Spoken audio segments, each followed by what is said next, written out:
В ремонте недорогой маленький аналоговый мультиметр. Сломался он после включения в розетку в режиме измерения сопротивления. Разбираю прибор и осматриваю плату. На ней видно 3 сгоревших резистора. Отремонтировать этот прибор было бы очень легко, если бы на него была схема или фото платы до поломки.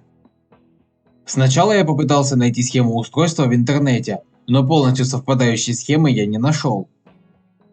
Чтобы упростить создание схемы, я сделал фото платы и в фоторедакторе разными цветами выделял дорожки на ней.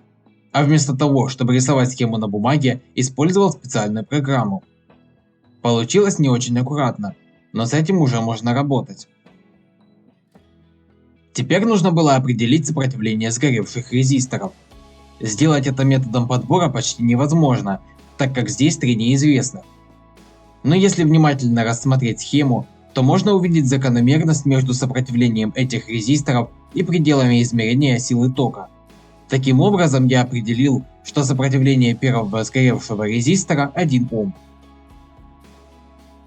Далее я замкнул контакты, которые должны замыкаться при выборе режима измерения напряжения с пределом измерения в 10 вольт.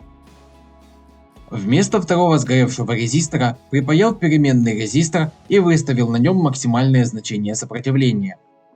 Подал на прибор 5 вольт и начал снижать сопротивление переменного резистора до тех пор, пока показания прибора не совпали с действительными значениями. Отсоединил источник напряжения, отпаял переменный резистор и измерил его сопротивление. Установил резистор с нужным сопротивлением на плату. Далее подсоединил переменный резистор вместо третьего сгоревшего резистора. Замыканием контактов на плате выбрал режим измерения сопротивления и установил батарейки. Таким же способом подобрал сопротивление третьего резистора. После установки всех резисторов отмываю плату от флюса и собираю устройство. Для лучшего скольжения переключателя смазал его силиконовой смазкой.